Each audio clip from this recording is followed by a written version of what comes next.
salve galera, beleza? Estamos iniciando mais uma aula do nosso canal Filosofia para Maiores. E o tema de hoje é a teoria das ideias de Platão. Vamos lá? Bom, Platão, um filósofo grego, né, antigo, e ele fundou a sua academia tempos depois da morte do seu mestre Sócrates, né? Ele ficou um tempo fora de Atenas, ao retornar ele funda a academia, né, onde é colocado aí os ensinamentos do próprio Sócrates e os seus ensinamentos. Então ele desenvolveu todo o seu pensamento filosófico aí com base na teoria do conhecimento, que é que nós vamos focar nessa aula, e também na área da política, né? Ele escreveu diversos diálogos aí, né, entre Sócrates e seus discípulos, né, os seus alunos. Bom, tudo começa aí com a aporia criada entre Heráclito e Parmênides, né? Lembrando que Heráclito e Parmênides eram filósofos pré-socráticos, ou seja, aqueles filósofos que ainda não falavam sobre a natureza, né? O que acontece? Heráclito acreditava no devir, ou seja, tudo está em constante movimento, né? Eu não vou me aprofundar muito na teoria deles, só para a gente contextualizar aí para saber de onde Platão vai partir. Então Heráclito dizia que tudo muda, tudo está no constante devir. Ele dá até o exemplo do rio, que nós não podemos nos banhar no mesmo rio duas vezes. Por quê? Ao entrar no rio pela segunda vez, você não é mais o mesmo e o rio também não é, né? Porque tudo está no constante devir, no constante movimento. Parmênides, ele já diz totalmente o contrário. Parmênides vai dizer que não há movimento, o movimento é uma ilusão. Aí ele também utiliza um exemplo que é um exemplo bem complexo, por sinal, que é o ser é, o não ser não é. Ou seja, nada surge do nada, né? As coisas não mudam de um estágio para o outro, então o movimento é uma ilusão. Para resolver essa aporia, a aporia é um problema aparentemente sem solução, a aporia é um problema complexo. Para tentar resolver isso, o que Platão faz? Ele meio que junta, né, adapta esses dois pensamentos e ele cria aí o seu dualismo, né? Muitos vão encontrar através de dualismo platônico, outros vão encontrar através de teoria das ideias. Tem várias nomenclaturas para isso, tá? Então nós vamos usar aqui teoria das ideias e dualismo, fiquem à vontade. Então o que acontece? Quando Platão adapta ou junta essas duas teorias de Heráclito e Parmênides, ele vai dizer que a realidade é dividida em duas esferas, duas partes. Aí se dá o dualismo. Quais são essas partes? Bom, Platão vai dizer que existe um mundo inteligível, né? O que é o mundo inteligível ou realidade inteligível?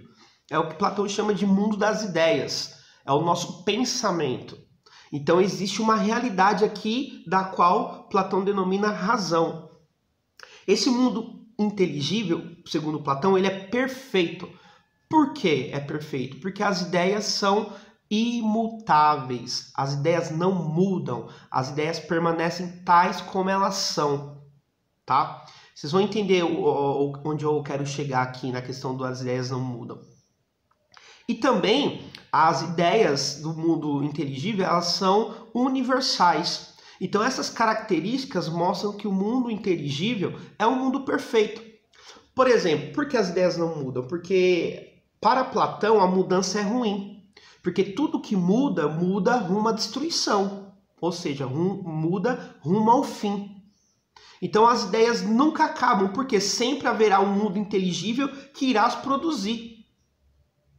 Ah, Fabrício, mas e se você não existir mais? Acabou o mundo inteligível, acabou as ideias. O meu, mas existem vários mundos inteligíveis por aí, várias razões, vários pensamentos. Então as ideias, elas são infinitas, elas não acabam, elas não se destroem, né? E por que as ideias são universais? Por exemplo, eu posso pegar aqui a cadeira.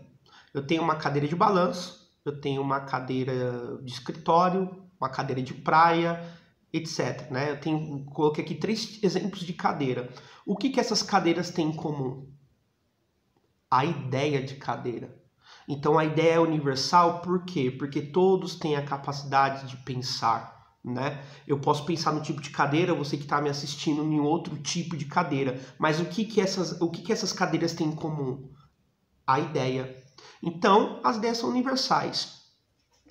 Bom, temos aí o mundo inteligível, beleza. Qual é a outra esfera? Qual é a outra parte aí da realidade, segundo Platão? É o mundo sensível, esse mundo material do qual nós fazemos parte. Então nós participamos dos dois mundos simultaneamente. Eu participo de forma inteligível, porque eu estou pensando, estou produzindo ideias, e eu participo de forma sensível, porque cá estou. E para Platão, o mundo sensível é totalmente o oposto do mundo inteligível. Se o mundo inteligível é perfeito, por conta dessas características que eu acabei de mencionar, o mundo sensível é imperfeito. Por quê? Porque as coisas elas mudam, são mutáveis, né? Elas são corruptíveis, elas acabam, né? Ou uma garrafa plástica, ela vai acabar, passando um determinado tempo, ela acaba, ela se destrói. A mesa, a cadeira, tudo acaba no mundo sensível. Daí a imperfeição. O que Platão vai dizer que tudo que há no mundo sensível é uma cópia imperfeita do mundo inteligível. Ou seja, para que exista a garrafa de forma material, é necessária a ideia de garrafa. Então, o mundo sensível depende diretamente do mundo inteligível. Ou seja, a essência das coisas não estão nelas, e sim nas ideias. Lembrando, é uma teoria, né? A teoria de Platão é a visão platônica sobre a realidade, né? Mais para frente, filósofos irão contestar essa ideia, né? Essa teoria platônica. O próprio discípulo dele, Aristóteles, tem um afresco, né, uma obra de arte, um afresco do Rafael Sanzio, um artista renascentista, que ele pintou lá à frente da Academia Platônica, e tá Platão e Aristóteles. É uma imagem bem típica, bem tradicional da filosofia. Platão está apontando para cima e Aristóteles para baixo. Por quê? O que eles querem dizer? O Platão, quando aponta para cima, está querendo dizer que a essência das coisas estão nas ideias. E quando Aristóteles aponta para baixo, ele está querendo dizer que a essência das coisas estão nelas mesmas. Então é bem bacana essa reflexão aí. Quem puder ver essa imagem é bem interessante, tá? Tá, e onde está a Parmênides e Heráclito nisso? Tá aí. Quando a gente fala que o mundo inteligível não muda, é imutável, nós percebemos aí indiretamente a teoria de Parmênides. Quando nós falamos que o mundo sensível muda constantemente, ele é imperfeito, porque muda, nós temos aí indiretamente o pensamento de Heráclito. Então, ele junta, né, adapta essas duas ideias, forma o seu dualismo, né, a sua teoria das ideias, para explicar a realidade. Tá? Para ilustrar tudo isso, o que ele desenvolve? Ele desenvolve o mito da caverna, que está lá no livro 7 da República, né? O mito da caverna nada mais é um diálogo entre Sócrates e Glauco, e nesse diálogo Sócrates está explicando, né, contando uma história de dois prisioneiros que estão lá numa caverna, e nessa caverna tem uma espécie de fogueira, e eles estão aprisionados, acorrentados, né? E tudo que passa fora da caverna é refletido na parede através de sombras, né, por conta do fogo que lá há. Então, tudo que os prisioneiros conseguem ver são apenas sombras projetadas na parede. E eles acreditam que aquilo é a realidade. Por que eles acreditam que aquilo é a realidade? Por não saber o que tem lá fora, né? O que tem fora da caverna. Então, esse mito representa aí o que é o mundo inteligível e o mundo sensível. O mundo sensível interior da caverna e o mundo inteligível, o sair da caverna.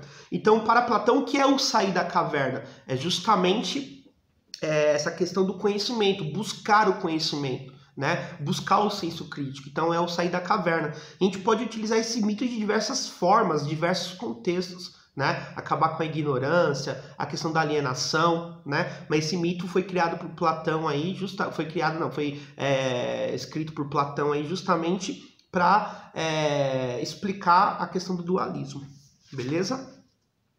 Bom, e o ser humano? Onde o ser humano entra nisso? Tá, o ser humano participa simultaneamente do mundo inteligível e do mundo sensível. Tá, mas o que é o ser humano? Mais uma vez vem a questão do dualismo, né? Platão utiliza o dualismo também para falar do ser humano. Só que esse dualismo é entre corpo e alma. O que Platão faz? Ele continua a teoria de Sócrates a respeito da alma do ser humano, né? Quem não viu, assista a aula sobre Sócrates que tem aí no canal, que explica um pouquinho sobre a alma.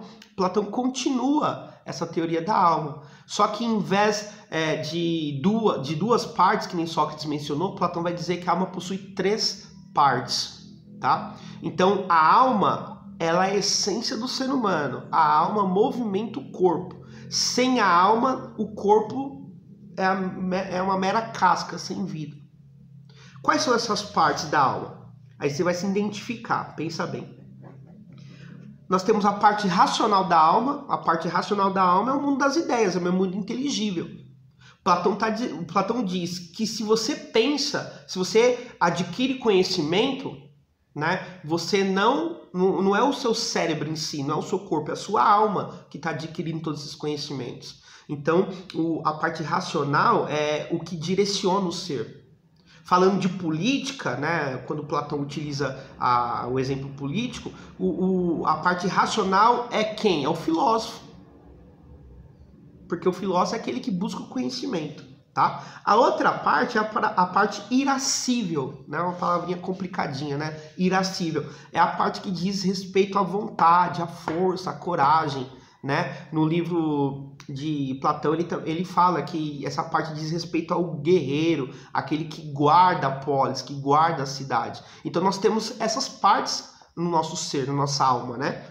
E a parte concupiscente, que diz respeito aos desejos, os apetites, né? Então, nós temos essas três partes que regem aí a nossa estrutura, a nossa alma. Aí a questão é, Fabrício, mas eu não sou tão racional. Muitas vezes eu sou irascível. As minhas ações são baseadas na força, né? Na vontade. Olha, Fabrício, eu não sou irascível, muitas vezes eu sou movido pelos meus desejos, os meus instintos. Aí que tá, o interessante da teoria de Platão. A parte racional deveria reger o ser, mas nem sempre rege, né? Muitas vezes você deveria ser governado pela parte racional, ser racional, mas muitas vezes você age por impulso, por vontade ou por força. Quantas vezes em determinadas situações da sua vida, ao invés de você ser racional, você agiu por impulso, pela força ou até pela violência? Quantas vezes na sua vida, ao invés de você ser racional, pensar, você foi movido pelos seus desejos? Então, olha só, um filósofo antes de Cristo, né, bem arcaico, falando de coisas que realmente é a realidade, nos descreve, né? Então, a alma, ela é imortal. Por isso que a alma é inteligível. A alma não morre. O que morre é o corpo. Porque o corpo é o quê? O corpo é sensível, tá? Então, o que acontece?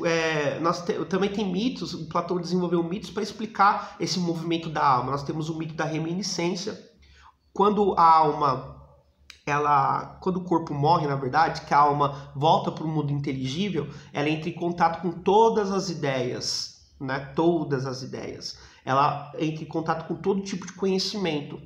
Só que ao voltar para o novo corpo, ela passa por um processo, ela esquece, né? Ela esquece de todas as ideias. Então ela, habita no corpo, é o momento que nós nascemos.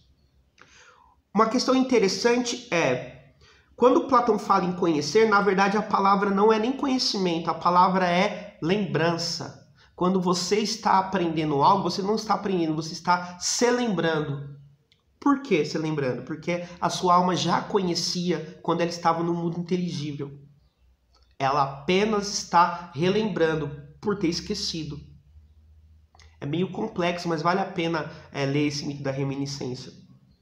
Então, a alma fica fazendo esse movimento, tá? Não confunda com religião. Muitos vão utilizar isso para justificar tal religião, né?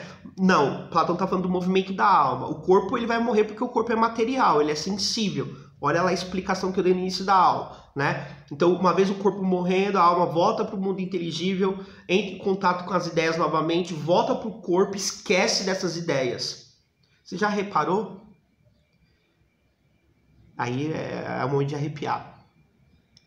Em alguns momentos da sua vida, acontece uma situação que você fala, cara, isso já aconteceu. Cara, eu tenho a impressão que eu já conheço essa pessoa. Eu tenho a impressão que eu já fiz isso. Por quê? É a sua alma se lembrando. Você sabia, você conhecia, você fez.